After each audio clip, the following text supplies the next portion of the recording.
বিসমিল্লাহির রহমানির রহিম। হ্যালো গাইজগণ, আজকে দুপুরের খাবারের জন্য কিছু অংশ আপনাদের সাথে শেয়ার করতে যাচ্ছি। প্লিজ ভিডিওটি না টেনে পুরো ভিডিওটি দেখুন।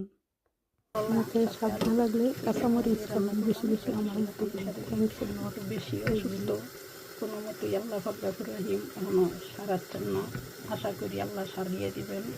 আমি অফ ক্যামেরায় মশলাটি মিশিয়ে নিলাম, ভালো করে কষিয়ে নেওয়া হয়েছে। সাথে ছোটো ছোটো চিংড়ি মাছ দিয়েছি, খুব মজা হবে। ফ্রেশ লন্ডন ফলানো কলমি শাক, দেখুন একদম ফ্রেশ। একে একে শাকগুলো কলমি শাক আপনারা দিব।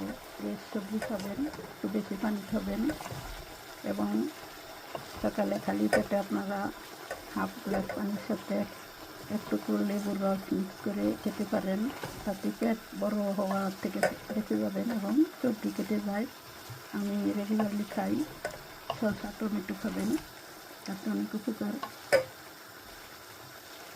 Thanks a lot watching for ভিডিওটি না টেনে ছোট্ট অংশ দেখুন। আসসালামু আলাইকুম রহমতুল্লাহি ওয়া বারাকাতুহু।